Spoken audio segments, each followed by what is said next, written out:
continue 3 দিন দিলো আৰু এতিয়াও চলি আছে প্ৰচিডিউৰ বিলাক আৰু খুব খৰচি মাৰি তেওঁলোকে যিখিনি কথা সুধিছে তাৰে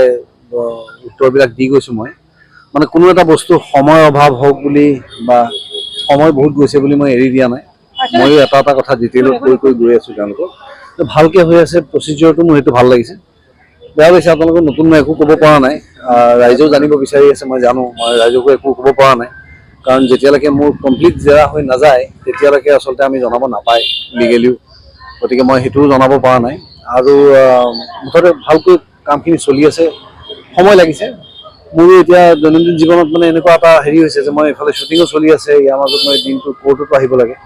এতিয়া কাইলৈ মোৰ ডেট এটা আছিল সেইটো পষ্টপন কৰি মই আকৌ কাইলৈ কোৰ্ট আকৌ আহিম কাইলৈ আহিম আজিও এতিয়া মই ইয়াৰ পৰা গৈ শ্বুটিং কৰিম তাৰপৰা আকৌ কাইলৈ ৰাতিপুৱাই কোৰ্ট আহিম এনেকৈ চলি থাকিব কেইদিনমান কাৰণ মোৰ যিটো লাগিছে তেওঁলোকে যিটো ধৰণে মোক প্ৰচিকিউশ্যনৰ যিখিনি বস্তু তেওঁলোকে মোক সুধি গৈ আছে তাৰ তালিকাখন বৰ দীঘলীয়া গতিকে জেৰাটো দীঘলীয়া হৈছে আৰু দীঘলীয়া হওক কিন্তু নিয়াৰিকৈ হওক সেইটোৱে কামনা কৰিছোঁ বাকী মোৰ পিনৰ পৰা এফৰ্টছ আছে আৰু আপোনালোককো ধন্যবাদ জনাইছোঁ আপোনালোকে ইমান কষ্টকৈ ৰাতিপুৱাৰ পৰা ৰাইজক কথাখিনি জনাবলৈ ৰৈ আছে মই দেখিছোঁ গতিকে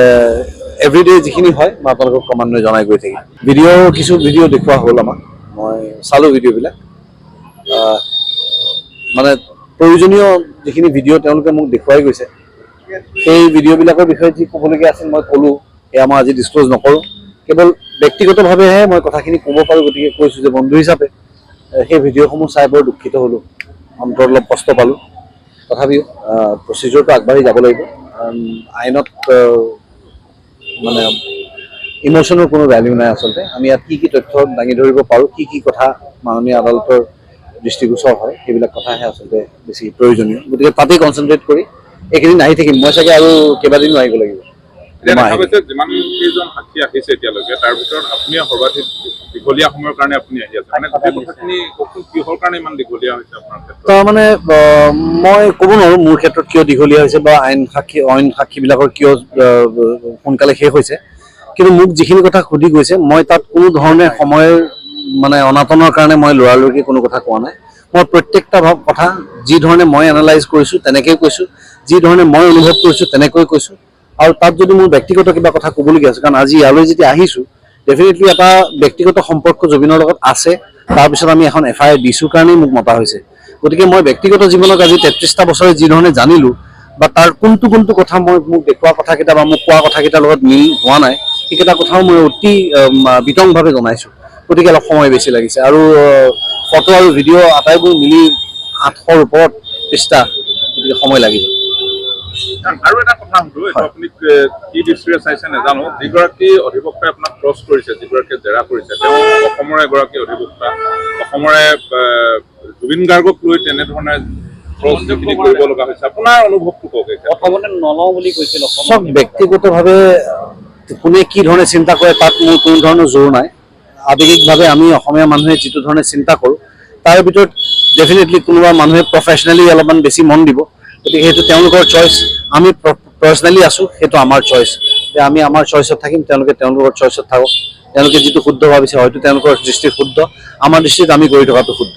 গতিকে মই এতিয়া এনেকৈতো ক'ব নোৱাৰোঁ যে কোনো উকিলে কেছ নলওক কিন্তু মই ক'ব বিচাৰিছোঁ যে যিটো কথা হয় আল্টিমেটলি তেওঁলোকে যেন